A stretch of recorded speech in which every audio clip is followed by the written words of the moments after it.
Somebody's definitely gonna give him like 100 million though. I just hope it's not us, to be honest. He's gonna get 170. I feel it.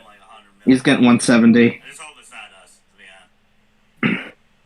He's gonna get 170. I feel it. He's getting 170. Okay, we sound Gucci. We sound all right. Yo, what to do? GG Nation, GG Legion, it's your fella again, Straussman, the GG. It's been a while since we did a spoiler cast. Welcome to the Guardians of the Galaxy spoiler cast. Square Enix Crystal Dynamics game that I think is the biggest surprise hit of 2021. I think a lot of people were expecting this game not to be that good. So, quick disclaimer, we're going to do a quick non-spoilers section, about 5-10 minutes, and then we're going to go right into heavy spoilers. So, be wary of that. Just giving you a heads up. I got Skip to my Lou with me today. Shout out to my cousin JJ. I know he would have loved to have been on this pod. He would have loved to talk about this game, but he hasn't been able to start yet. He's still on Far Cry 6. Lou and I in the last pod talked about Far Cry 6 a little bit. It's like the one game I don't do a spoiler cast on because that's just kind of fun for me to play. It's kind of like my comfort food. But we got to talk about it. I've been excited all week to talk about Guardians of the Galaxy. How are you doing today, Lou? Good. Feel great. Everything is good. I'm excited. I am too. So let's talk really quick non-spoilers. Let's talk about this game's very poor marketing really quick. Because I feel like this game... I was trying to find some sales numbers for this game and I couldn't really find much. I think it did okay. And we'll dive in deep more what we want in a sequel and stuff later in the video. But I feel like this had a pretty poor marketing. I didn't really see this game advertised a lot, and B, I think a lot of people naturally thought it was going to be the Avengers game all over again, open world, MMO, Destiny-like games of service type game. Do you feel like this game was marketed pretty poorly? I feel like it was. Yeah, it was. It should have been marketed. It should have been one of those games that should have had a lot more hype around it before launch, and I blame that on Square. Yeah.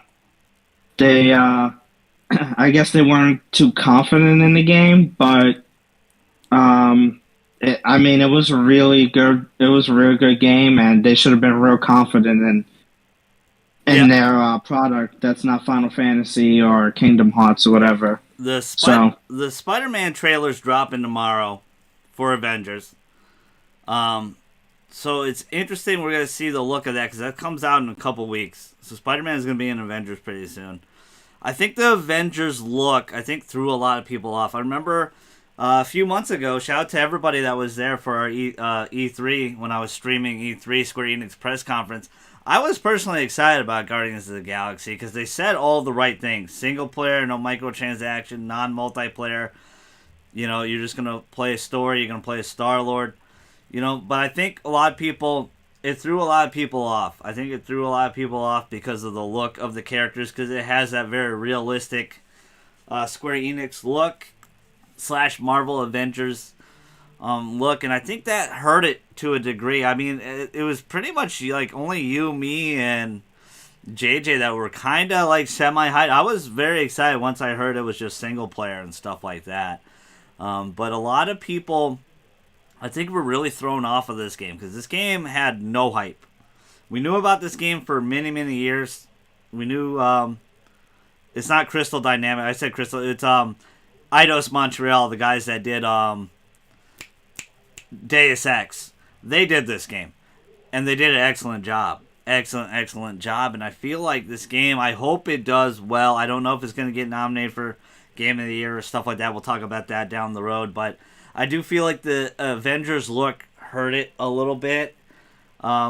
what do you think? You think the style of the game looked? Because I think a lot of people were also upset you were only Star Lord Yeah. initially. You were a Star-Lord that gave out commands, right? I Yeah, mean, you controlled the characters' movements, like Gamora and all them. this game wasn't demoed well at all. This game looked very, I don't want to say jank, Square but it was not demoed well. Square did a poor job with advertising this game. Um, and I'm pretty sure when it was first announced, the graphics people were not too pleased with it. Yeah. It looked very similar to Avengers to them. So, the same people that made Avengers, made this game, and how well Avengers was taken by the people. Yeah. So, I mean, I really do think those people put two and two together and never gave this game a chance. yes. So. I think you're right about that. And here at GG and Friends, our expectations of Avengers were so low that we ended up really liking the game. Yeah. But this is a different animal. This game's really good. And I want to ask you, before we go heavy deep into spoilers, is this a must-buy? Is this a must-buy for a holiday season, Christmas, Black Friday in a couple of weeks? Or even just right now? How do you feel about this game? Is this a must-buy? I don't know. It was a must buy for me. It depends on the type of person you are. If you like single player, adventure, you're gonna like this game. So yes, I would say it's a must buy. I think it's a must buy overall, just my personal opinion. Yeah. No matter what the price is, but if you don't value single player as much and you feel that the price of single player games it should be less, then you can wait until Black Friday. But either way, I think that this is a buy, no matter what. So, yeah, it's really one of those things that you have to look into other people playing it. You have to look at how well it looks and decide for yourself, and decide what type of person, gamer you are. I guess you would say, not person. Yeah. So yeah, if you're a single player person, if you're a multiplayer person, then this game's not for you. So. Me, I'm gonna say it's a must buy. I think this game deserves more love. This was such a huge surprise this year. I mean, the surprise of the year, I think, for most people. I had so much fun playing Marvel's Guardians of the Galaxy. The only nitpicky thing I had was Star-Lord's voice, but I actually loved it. I actually loved the performance of I don't know his name. He's relatively new, but I think he did an excellent job, and I think he is Star-Lord. I think he captures the character's essence excellently, and I feel like this is a must-buy. I want a sequel, so go out, get this game. I think Twitch helped this game a lot because it had like 60, 70,000 viewers the first couple days, so I think that will boost it up. I hope holiday sales, Black Friday, I hope people scoop this up. If it gets nominated for something at Game of the Jeff Keighley's Game Awards, that will also help it out. I don't know. We'll talk about that a little later. But that's going to be the last cleanup thing. That's going to be the last cleanup thing for non-spoilers. So this is going to be all spoiler territory. This is going to be a fun ride. Buckle in. But again, go give this game a shot, man. Even if you're gonna rent it, you're gonna borrow it from a buddy, something like that. If you're a fan of the MCU rendition of Guardians of the Galaxy, even if you're not, if you just like the comics and Marvel video games and superheroes and stuff, I think this is where it is such a fun ride, and we're gonna tell you why right now. So spoilers from here on out. Let's get right into the story, the nitty-gritty of the game, Lou. Let's start off by rating the story. Is it a great, solid, average, excellent, whatever you want to put it, however you want to describe the story of the game. How did you feel of the story of this game? I loved the story. I thought it was very solid. Yeah. Obviously, it's not on God of War territory. Yeah. Storytelling, but it was very good. It was Peter Quill's story, his little background that they had during the story. I thought they did a good job with. They did a good job of explaining the characters and their backgrounds and how they all came together. Um, I like I like what they did with Rocket and Groot and Gamora.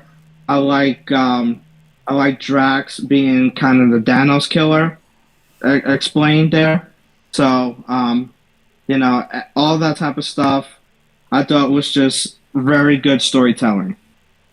Yeah. So I thought this was an excellent story. I thought this was a good good emotional story. Starts out very innocent, lighthearted, gets pretty pretty dark and pretty emotional during chapter 8 and above towards the end, and you actually really see the group get really like grow together, really get to yes. trust each other from beginning to end. Because at the beginning they don't really trust each other. Gamora, Drax are pretty new. You, Rocket, and Did you Groot have been hanging out for quite a bit. Go ahead, Lou. did you notice that in the beginning you would tell them to by group build a bridge, Gamora do this, and then towards the end they just started doing it themselves? I Yeah, thought that was very yes, awesome. it's very very excellent. The acting is on point. The visuals are on point. This game looks really pretty. We're gonna be able to talk both perspectives here because Lou played mostly the PS4 version. I played the PS5 version, and this game is beautiful on PS5. It looks really, really good. There was some hiccups and issues. We'll talk about that a little bit down the road. But man, just from beginning to the end, it was just a really fun ride just to see Peter Quill. I like how they made the Star-Lord fucking band. That's how he got his own fucking. That's how he got his name, was because of this band that they made up. That's really really cool. The music is freaking. I don't think we talk about the music enough, but the music is freaking excellent, and it really makes this game. It sucks if you stream this game. They did have a streamer mode, really smart on not Crystal Dynamics. I keep saying that. Idis Montreal, very smart that this was very streamer friendly game, but I think you miss a little bit of the fun. Not hearing the music, not here because the soundtrack is really excellent. And again, if you like that 2014 Guardians of the Galaxy James Gunn style, like you're gonna kind of love this one. Very, very much so. But the beats, the highs and lows, the characters, Lady Hellbender. I love Mantis in this game. We're going to get into them in the nitty gritty in a second here. But so many nice twists and turns in that personal relationship of Peter Quill potentially being a father. And we'll walk it. We'll go through that and everything. But man, I thought this was a pretty excellent story. It really surprised me quite a bit because I was expecting it kind of stay upbeat and uplifting most of the time. I was kind of like, oh, okay, which I was totally down with. I was fine. It was just going to be a goofy, buddy cop movie throughout the galaxy. It was kind of the vibe I was getting originally. But I mean, they do some really nice twists and turns and some nice moments and nice team building, nice bonding that I really. Damn it, man. I really want to see a sequel of this game, and I hope we get it. I hope the numbers are good. It's not on us at this point. It's going to be up on Square Enix if they see this, in Marvel, if there's a future in this, if the sales numbers are there. And that's the scary part, because we don't know that. Now, I tried looking that up, but man, I really thought this was an excellent We should story. find out soon, though. You would figure, because this came out at the end of the month, right? October 26th. I think it probably did fair. I would say it's at least top 10 on most places. Yeah. But I think the hoping, PS Store just better. did their. What I happened? think the PS Store just did their October most games purchased or whatever downloaded. I tried looking and I could not find anything. It was on VGC charts. Is that what it's called or whatever? Like it was. Yeah. It wasn't. I couldn't find it, and I don't know, and I don't think it necessarily did bad. But I wrote pretty much all the characters down. Let's just talk about some of them and your personal favorites. Like what characters stood out to you story wise in this game, Lou? Who'd you love? Drax's story stood out to me. for multiple reasons.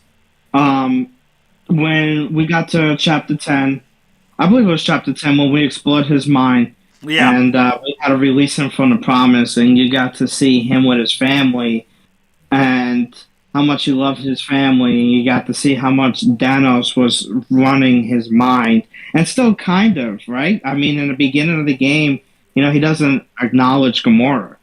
So, Mm-hmm. you Yeah, know, yeah. he doesn't. I forgot what he calls her. He calls her a different name, but as the game progresses, he starts to like her. Then eventually calls her Gamora. Yeah, he So actually first name basis, yeah. yeah, Drax's story sticks out to me. Gamora's story, with her sister and her explaining that she had to kill her sister, which I don't think that that's true. I think they're setting up for something bigger. I don't know, But man. That was pretty deep when that shit happened because she yeah, she immediately rejected the promise, and they explained it. The reason why is that she already knew because she killed Nebula, so she knew right. Nebula couldn't come back. But that was fucking huge. I was like, what? That was big. Because I was expecting that we would see Nebula sometime or a hint of her somewhere, right? And you could be right. I mean, they always could change it, but I do like the differences. I mean, this is its own thing too. It's not completely like a copy paste James Gunn story. Guardians. They Yeah, have their own unique motivations and feelings, and it's really deep and it's really excellent. I really love, like you said, Drax in this game is just so damn funny. So like I love the moment when you first see Lady Hellbender, which is a very new character, which is not even a Guardians of the Galaxy character. It's actually a Hulk character. She's very new. She's from 2015 comic book line where she tries to capture Hulk and Venom and some other for her creatures. But there's a funny moment where you're trying to pay off your bills a little bit, and so you try to go to Lady Hellbender. And I love when because she's fucking huge. She's big, kind of. And Drax is like, I thought you would be bigger. And the actor that played him did such an excellent job. His notes and his dry wit humor is very similar to Batista in some ways, but again, he has his own feelings and motivations, and you see where his especially like you said in chapter 10 where you free his mind because he accepted the promise. He wanted his daughter and wife back. He missed them very, very much. And yeah, you can experience his hurt. and the big baddies in this game were the Raker and the church, and it ends up being Star Lord's daughter. Again, Spoilercast, ends up being the new founder of the church. I forgot their exactly name, but the church that is taking over everybody's minds in the galaxy, and making people accept their promises and stuff. And that was such a deep moment for Drax, to the point where he ends up making the biggest sacrifice and stabbing his daughter and wife, right? Yeah, To get out of the promise. And it's excellent. I really love Mantis. This is actually like the true version of Mantis in this fucking game.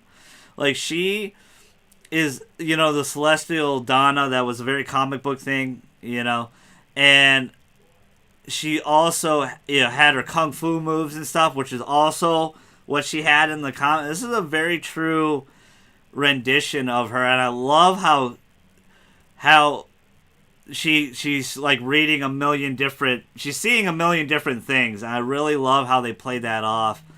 And she could call Star-Lord Star Guy, Drax Green Meanie, Rocket Little Fuzzy, and she was such a pleasant surprise in this game. She was really fun, and I loved her her antics and everything in this game. I think you mentioned it off screen. This is the best version of Mantis, and it is, because it's the yes, one in the movie is very about empathy and kind of reading your emotions and stuff. This one's a little bit of everything, and it's like the truer version of Mantis, which I really like. She's badass in a fun way. Like she's telling, oh, in this timeline, you guys die.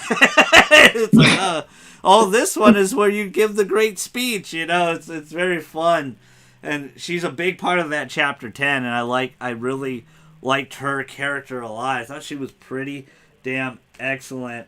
I want to give out a shout out to Cosmo, the Russian galactic dog with amazing barking powers. It's pretty cool to see him in this game. And he actually plays a decent role in the story. I kind of like that he's in here. And I do want to give another big surprise to, who you find out in Chapter 10 is Adam Warlock, right? The GG, the OG GG, right? Yeah. Adam Warlock's part of the, part of the storyline, which was a nice surprise, too. And he was really cool. Him and Star-Lord's dynamic is really funny. It's really, really excellent. They both feel... It's kind of that similar vibe of Thor and Star-Lord from the MCU, where they both feel like they're the leader of the team. Right? Like, I really enjoyed Adam Warlock and the performance he had in this game. It was really, really fun. And I do...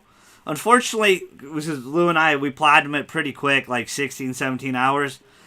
We kind of had to follow a guide a little bit, but I did watch some videos, and the story does change a decent amount if you go different paths and stuff like that. If you choose like Rocket instead of Groot to sell to Lady Hellbender. Obviously if you choose Rocket, that plan goes to shit, and you end up fighting like waves and waves of enemies and stuff like that. But man...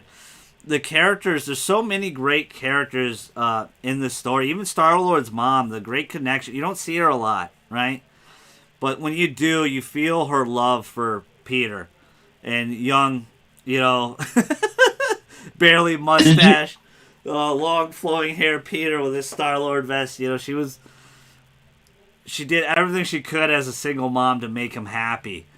And there was such a powerful moment in Chapter 8 where things get really heavy, where you have to reject the promise. But I actually failed at first. Like, I did too. She hugged me to death, and I was like, oh shit, I guess we're supposed to get out. And that was so brilliant. That was so brilliantly disguised by Crystal Dynamics. Damn it, I keep calling them Eidos Montreal. I'm sorry, I apologize to you. Just say Square. Square, I know. It's... But I want to give the true credit to the actual studio that did it, and Eidos Montreal, that was such an amazing moment, because there's just hints like, hey mom, you're squeezing me too tightly, and that's your cue to, hey, push the joystick back a little bit, and then you end up shooting your own mother. That was a powerful moment, because he still has nightmares of seeing her get shot by the Chitauri that kidnapped him, and there's a lot of hints of other characters potentially in the future that are going to join the team or be in the next game if there is a sequel. If it opens like Moondragon, which is another member of the Guardians of the Galaxy, Nova, obviously, and God, I forgot his name. It was like you meet him and he ends up getting like ejected out of the ship or whatever, which is pretty funny. I forgot his name though, but he ends up kind of being part of the Guardians too. I'm interested to see what they're gonna do with Yondu. Like, Yondu's in prison, so I wonder if Yondu's gonna have a bigger role in the second game. They just talk about him a little bit. Was there any other characters you want to talk about? And anybody I'm missing? I just want to say that I think they did a good job of setting up a lot of things for future games. Yeah. I mean, they even had an Avengers nod in there. Yes, and Spider-Man. Captain America and Spider-Man, yeah. So that's why I asked you off stream, do you think that they're gonna expand upon this game, Square, and potentially maybe they'll get more they'll do more character games. So they'll do Guardians, and then maybe they'll do their own like Captain America game. Yeah. So I think what I mean. Do you feel like this is the same universe as Avengers though? Because that's the vibe I got. Is that hint? Because they're both owned by Square, right? Eidos Montreal and Crystal Dynamics. I kind of felt from that Easter egg that because it was the same voice, it was the same actors. You hear Thor, Hulk, and all of them. Yeah. I mean, well, they could go wherever they want with that because they could just write something they could go in a different direction, I guess you would say, than having to follow the Avengers path because Avengers didn't do well. Mm-hmm. Square threw Crystal Dynamics under the bus, blaming them. Yeah, So, they did, yeah. so it would be pretty interesting to see. Which is why I hope that this game does well because I feel like that there's bigger things upon us in this game. Mm-hmm. This is like the first game into another great game. So how you feel about Spider-Man for Sony? Yeah. I'm forgetting the maker. How you feel that two is going to be? Yes. How you feel two is going to be better than one? When I felt one was already that fantastic already. Yeah. So I think that this game is like the Uncharted one, and the next one would be Uncharted 2, and just better. Yeah. Instead of so many different dynamics with Mantis and Drax and Peter and Gamora, especially Gamora. Mm-hmm. Like, Drax and Gamora, like, the Drax says that he killed Thanos. And he's potentially really still out there, Thanos? though, right? Yeah. Did he really kill Thanos? Because he says he doesn't really remember. He goes, I feel him still out there, too.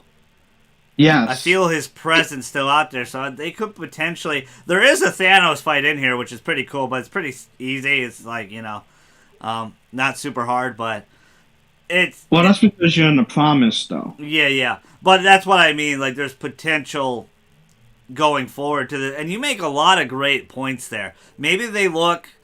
And when they maybe look at Avengers and go, yo, we went the wrong way. They look at Guardians and go, yeah, we should just do the single-player thing and kind of do our own universe with it and keep going and get some more IPs. And Marvel is willing to deal IPs. Marvel Gaming takes gaming very seriously now. They want these games to be high-profile, amazing set-piece action games. They are very friendly in terms of giving any character you want. They asked Insomniac who you wanted. They said Spider-Man, yada, yada, yada. Now they got Logan, right? Now they're doing a Wolverine game, which is excellent. And, as a Sony fan, deep down, you're like, oh, I kind of wish Sucker Punch got one, or maybe another Sony studio got one. But this is good. This is a good sign, that Eidos Montreal got it. And Square got it for this game. They understood no microtransactions, nothing, single player, just playing. And like you said, they set up so much potential, but I do feel like it is tied to that Avengers game. Not sort of gameplay way, but in the universe. That's their kind of Marvel universe they're kind of building. On its own. Well, before the story of Avengers, I mean, there's a story before everything that goes on, right? Yeah, before we play. Yeah. So, maybe this all leads up to Avengers. I mean, I'm just saying, though, that if they threw Crystal Dynamics under the bus, we were supposed to get all these characters. We were supposed to get Spider-Man last year. It's gonna. Maybe that's a good point. Like, what? When's the timeline over? Are we still gonna get? Because there was so many data mine characters. Are we still gonna get more? Right. Right. But I heard the Black Panther stuff was really good. I bet the Spider-Man stuff is gonna be really good. But Sony only. I know a lot of people are pissed off about that. But it's PlayStation only. But it looked good. Like the picture they showed today of Spider-Man looked excellent. It looked really good. But we're getting a trailer tomorrow, so stay tuned. I'll probably live react to that on this channel. But this, Lou makes a lot of excellent points, and I hope this does well. I hope they look at this game and be like, yo, this is the excellent way to make a game. Like, there's so many great moments in this game. Like, it's a really fun 10 to 15 hour experience, especially most of you are not worried about a plat, so you're going to have a really fun, different, interesting experience than, maybe Lou and I had, right? Because, we kind of had to follow the choices very similarly for the most part. And the choices do a good job not really hurting you a lot, I would say. It can, but if you do things right, it does really change a lot of the fights towards the end of the final chapter. Because Cosmo and the Nova Force help you out like that. which is pretty cool. It's pretty interesting. It's pretty fun. I didn't think the choices were going to matter that significantly, but I like that they did. I think that was pretty cool. That was pretty fun. And just there's so many fun characters. Maybe the villain was the weakest point, Riker, but you see where he's coming from. He wants his son back, right? He wants to believe in the promise. We didn't talk about Nikki, but Nikki, I think, is a pretty damn good character and a cornerstone for Peter Quill in this whole story. He thinks he's the father the whole time. And it ends up being a twist like, nah, she's a war orphan. We did have something, but that's not your kid. And then it ends up being that, I have to be the bigger person anyway. And I like that moment at the end where he... where he's kind of panicking, like, oh my god, you got a kid, bro. He's like talking to himself in the mirror.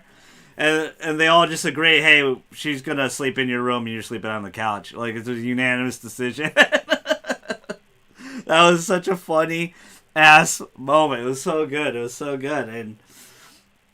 And she ends up technically becoming the sixth member of the Guardians.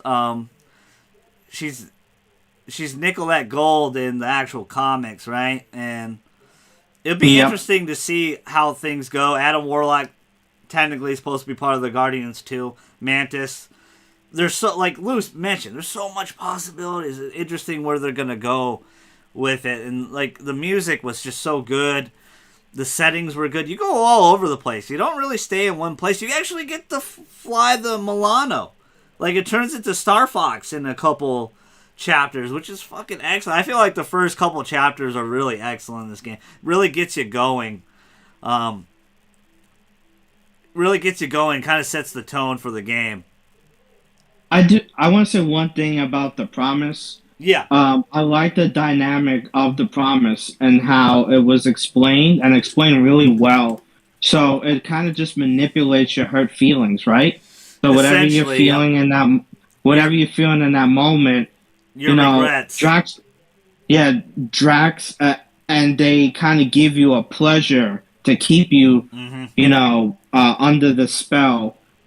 So with Drax, his family, that was his, he's missing them. He loved them, and he wanted to stay there.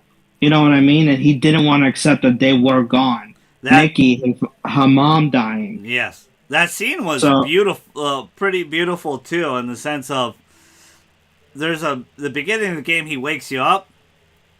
Yeah. And then halfway through, when he accepts the promise, he wakes you up, and it looks very evil, very menacing, like very even Star-Lord's creeped out, like, Drax, you're freaking me out, man. And then he lies his ass off, hey, I accepted the promise too, right? Like very poorly, but Drax buys it for whatever reason, Obviously, game, you got to keep the game rolling and stuff, but it's so good. It's so good. It's such an excellent experience. There's so many fun boss battles too, like the Fing Fang Foom boss battle. Let's get into if we're not going to talk about characters anymore, let's get into the gameplay a little bit.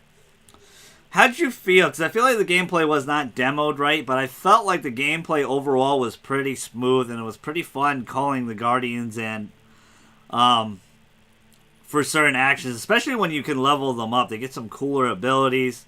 The huddle up is pretty fun. I only probably used the huddle up like 3 times for like 2 or 3 boss fights. But when you use it, it's so cool. Used it a lot. It's really cool when you use it. But their final move is excellent too. They're all very useful in their own way. How'd you feel about the gameplay of this game? Because I actually thought it was pretty tight. So I did like the gameplay. The one problem that I did have was Peter Quill's abilities. Mm-hmm. I thought that they should have been a little bit better. I don't know. Maybe his guns do more damage. I mean, I played it on normal, so me too. I felt like it was a little bit of they were a little bit of a bullet sponge, and I feel like the abilities should just cream them, like Gamora's, like her triangle ability that I'm forgetting the name of. Basically, almost one-hit kill people. Yeah. So legit. Drax. Yeah, and her special, Gamora's special, basically, will take down half the life of a boss. Yeah. So, I felt like that type of stuff should have been for Peter should have been a little bit better. I mean, Rocket with his bombs, if you gather people or Groot, I mean, he could kill a whole field of people with Yeah. his X ability. Yeah, it's pretty cool, yeah. So, um, that's only the real critique that I have. The huddle up was cool because if you said the right thing in the moment, Yeah. you would be able to get their ability, like come back quicker. The cooldown would just be like a second, so you could just keep spamming it. Spamming it, yep. So It was cool. yeah, so I thought it was very cool.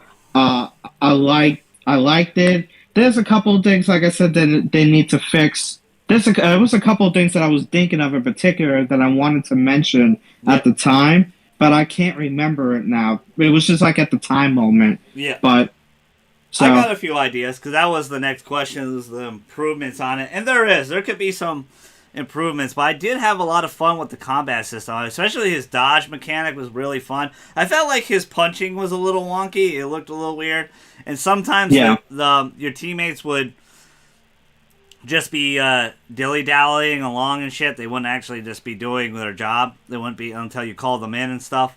I feel like their AI can improve a little bit better. Um, those are some big ones. I did like Star-Lord's chain gun ability, where he just he would sit there. That did a lot of damage for a lot of people.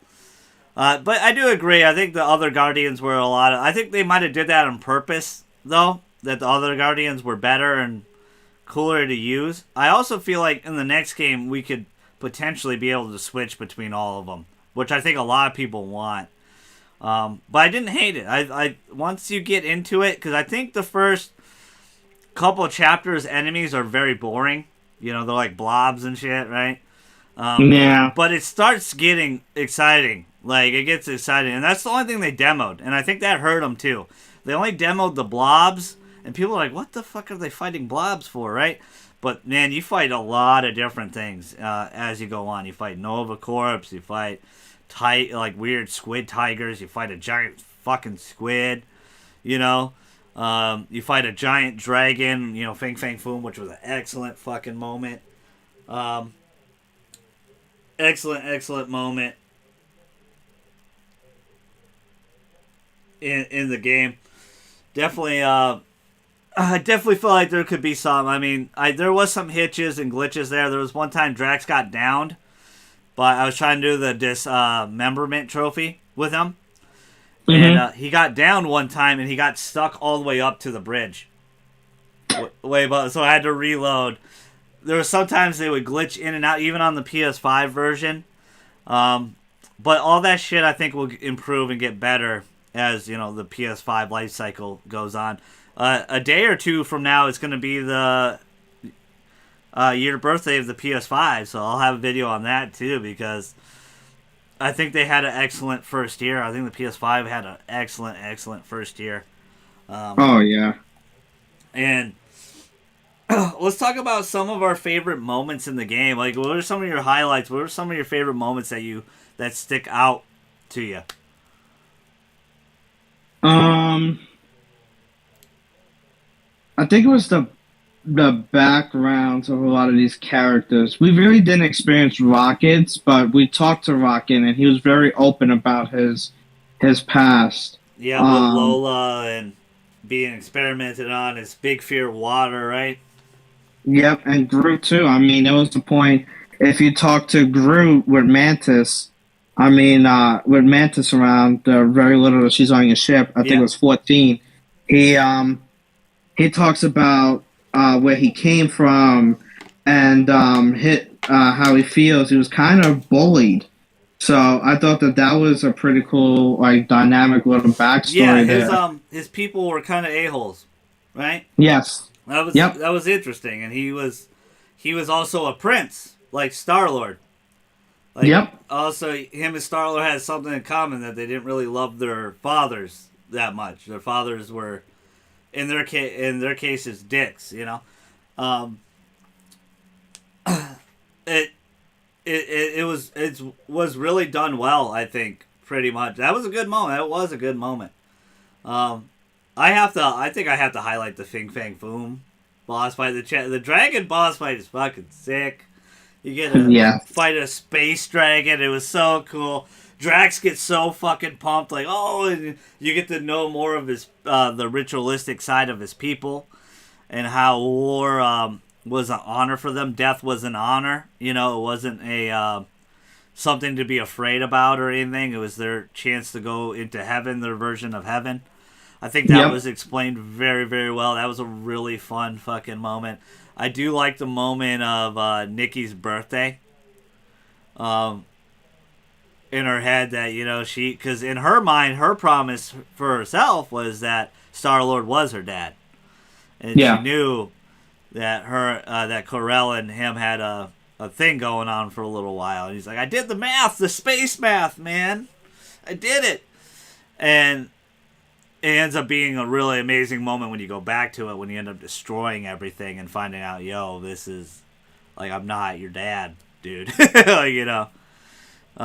But that changes towards the end. They end up kind of, like, that was such an amazing moment. I was like, okay, cool. I was not expecting that, because I thought they would kind of eventually have Gamora and him kind of get close, but I kind of liked the fact that he had somebody else, and he was kind of a womanizer. I actually like that. Like, they actually had Star-Lord. You know, it's kind of frowned upon today's to, you know, compliment ladies and stuff like that, right? And he was just kind of a womanizer. Like, he was just looking at asses and titties the whole time, which was funny. It was hilarious. It was great. It was portrayed so well. Even, you know, he even kind of fell in love with Lady Hellbender at the moment when you're doing that giant space battle, right? And she saved his little fucking, you know, his little, his soundtrack, right? Where Rocket's like, yo, we're going to have to sacrifice this thing, you know? That was such a great moment, you know, and I like the fact that Drax and Lady Hellbender had something kind of going on a little bit, right? You know, like, did she, when you got your soundtrack back, did you mention me at all? You know, like, like, it's some fun freaking moments, man. I just, like, Fing Fang Foom, that moment was excellent. What's some of your other ones, man? You have any more? The moment on the bridge, where Gamora lets out her feelings, and then they just kind of like lighten the mood, like in that moment. Yeah, I like that. Yeah, I thought that was like, it was like a real like deep moment. She's expressing her feelings, her hurt, and a little bit of a hatred of herself and of her sister.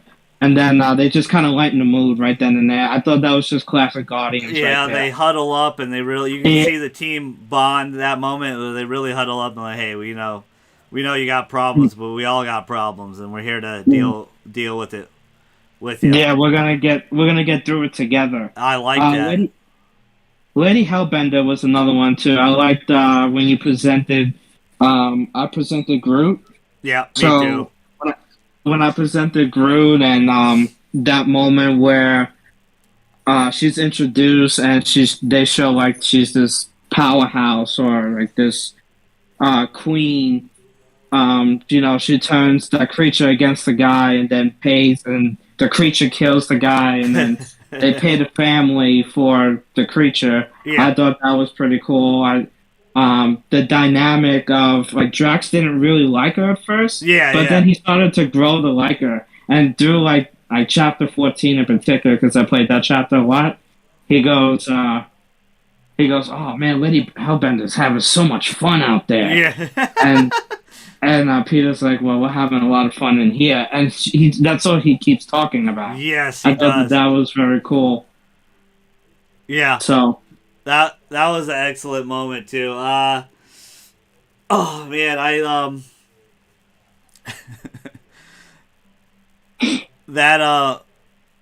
like some of the moments on the ship a lot. If you found some of their collectibles and stuff, that's how you got to really kind of know the Guardians a little bit more. You know, the meditation stone. You find you bring a sword back for Drax. You know, from his people. I really like, you know, you talking to Groot and you're bringing him plants and stuff like that, like, you know, Rocket and Mantis translating and stuff. Those moments, a lot of those lighthearted moments on the ship, I think were so excellent and so elegant. And that's some of the best parts in this game is just those simple moments, those quiet moments, the banter between everybody. If you just sit still for a second, you're hearing them all talk to each other. That takes a lot of dialogue, a lot of lines, a lot of writing, a lot of, reading those off, different takes, but they were done so excellently. And I feel like those are some of the better moments. Not always the bigger moments.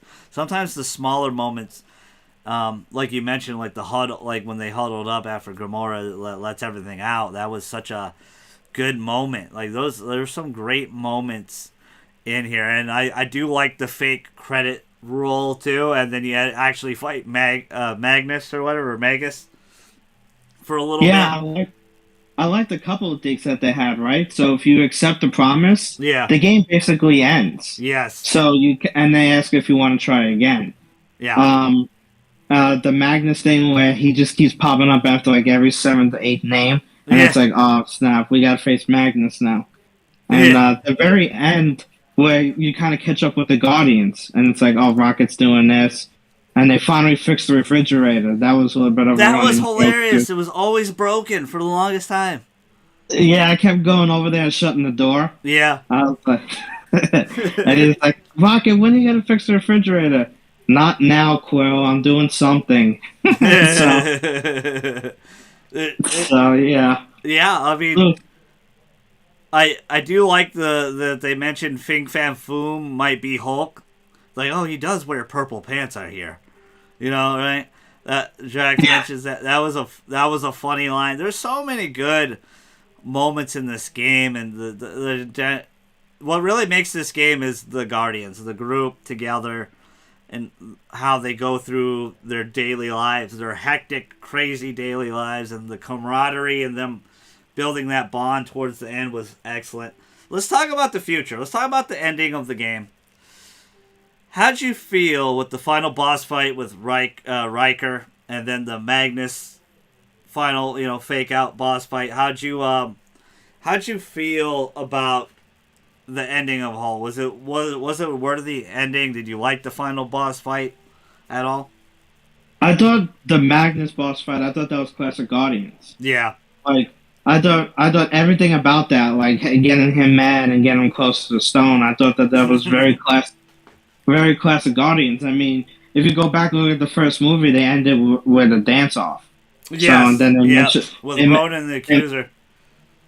Yeah, they mentioned that a lot. And then you look at the Riker fight. I thought that was done really well.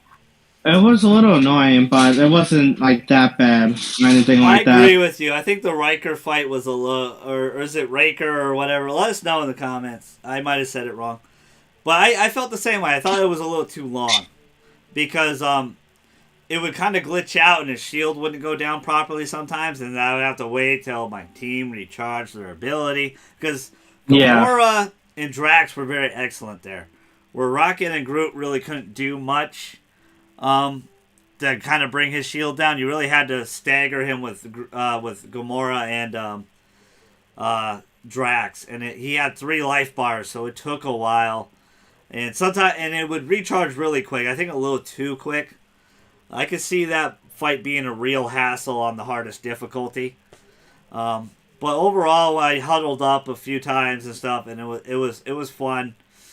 Like you said, the Magus fight it's classic Guardians. I did that boss fight glitched out on me a little bit because I couldn't. There's a moment where you have to run to Nikki because she has superpowers now. Yeah, and it wouldn't let me run. Like it just glitched out. Like he would just be stuck and then he would die. But obviously the game's not too punishing. I think that's a good point. I think they understand some people just want to have fun with this. And overall, like you said, it's very like you have to like taunt this god entity where he's like, bow to me. And I started off with like clapping. We're all like clapping. Hey, we're annoying you. Oh, you're so annoying. I thought the ending was pretty bittersweet. It was pretty excellent. It was a nice long journey.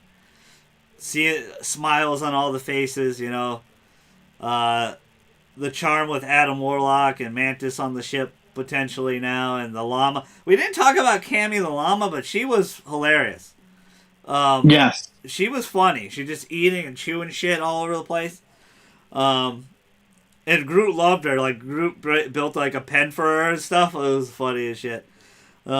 But she was excellent. Cammy was fun. Really really fun. Let's talk about if this game gets a potential sequel. Hopefully. What improvements do you want to see in the game?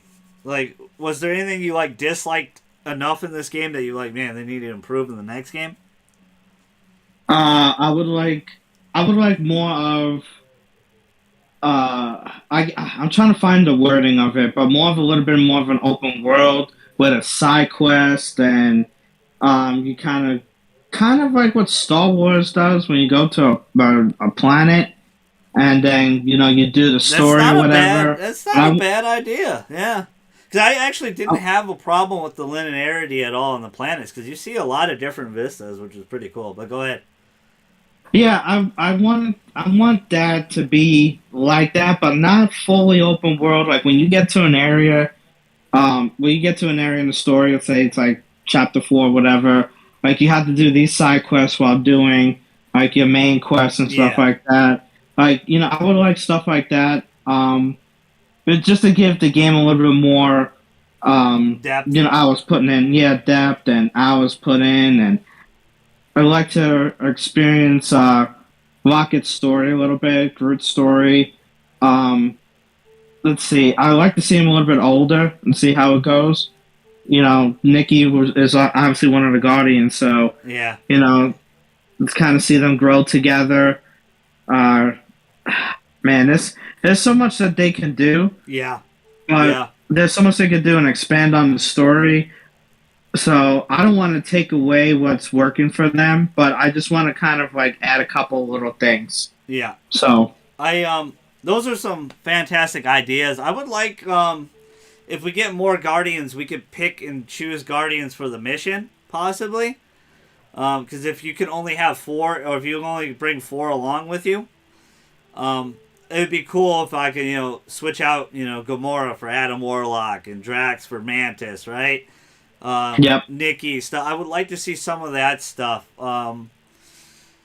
Definitely expand the world a little bit. I kind of want the story to go. I don't exactly know. There's a lot of hints. I wonder if this game will get DLC. I wonder if there will be like an expansion or something. Because there's a lot of hints of Moondragon and Nova and potential others joining.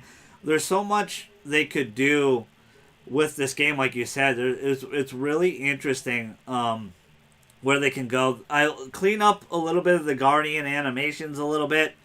Some of it looked a little wonky when they were just standing still fighting, or they would glitch out and not fight, or they get stuck somewhere.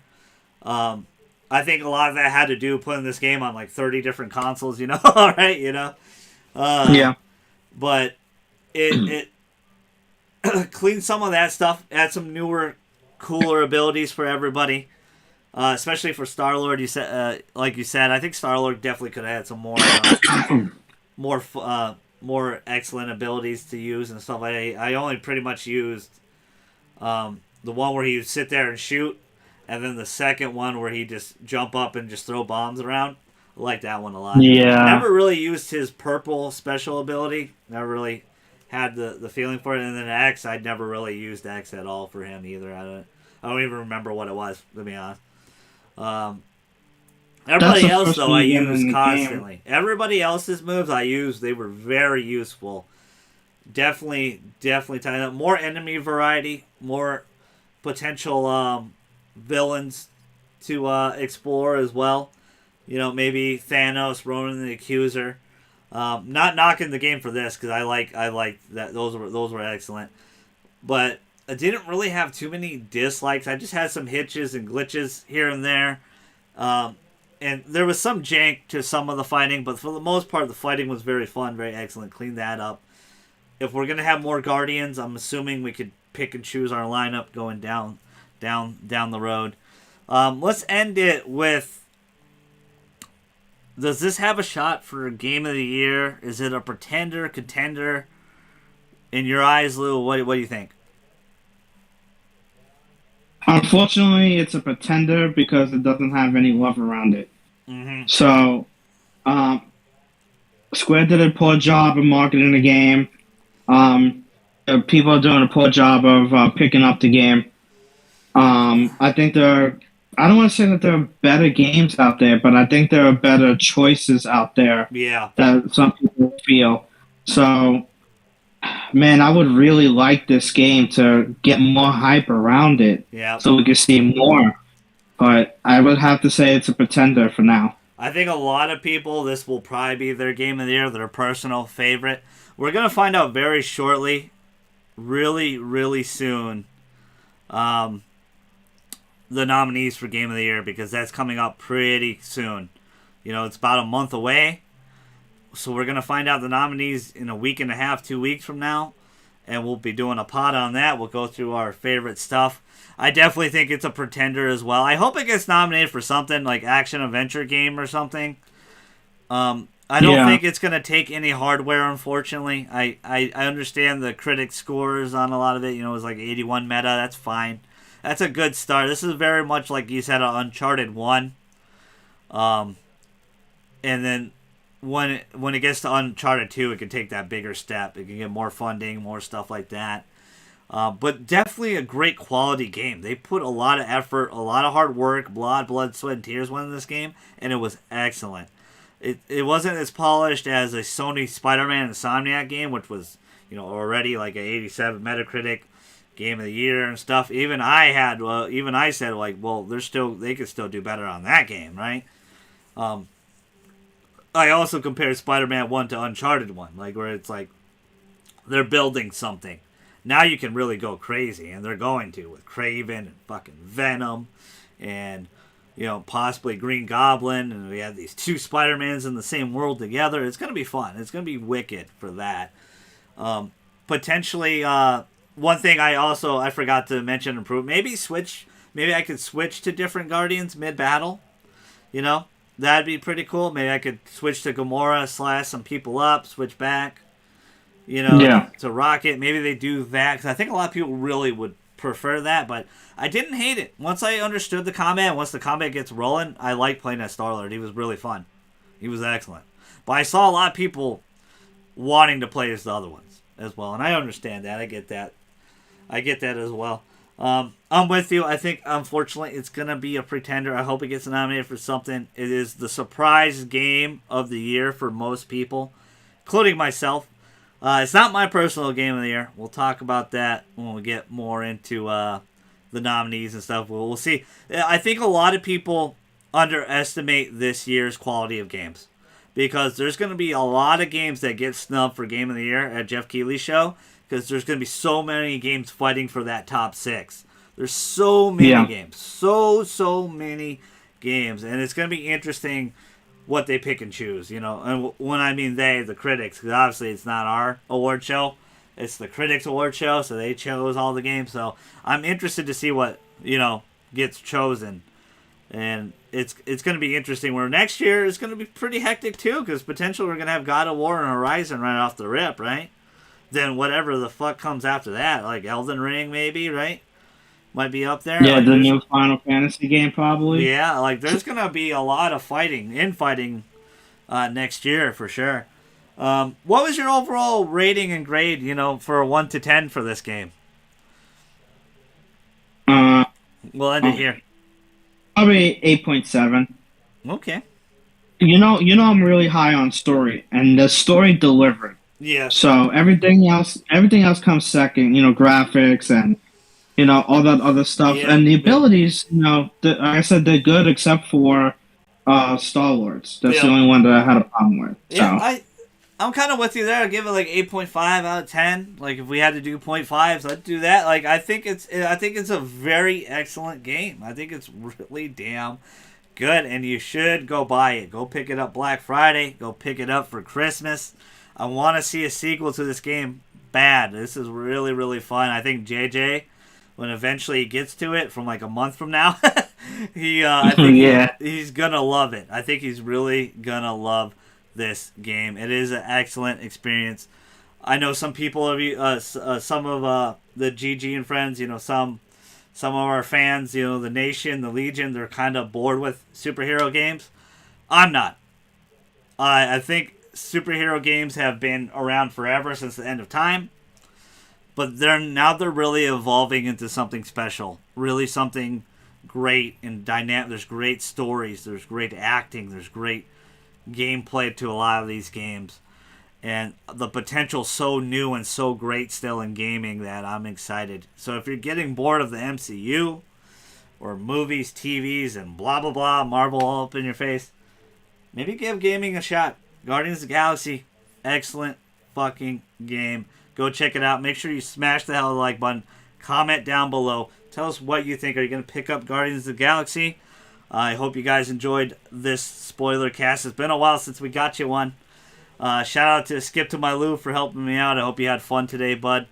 Yep. It was a fun ride. It's a quick one for you guys. We'll be back. We will be back. I mean, the Game of the Year stuff is going to be really quick, so we'll be doing pods on that. I'll probably get you a reaction video of Spider-Man and Avengers. And we'll talk some Elden Ring, too, because I was watching some gameplay, and it looked good. It looked really good. But I've been your fellow Strauss man of the GG. Skip to My Lou. We're out.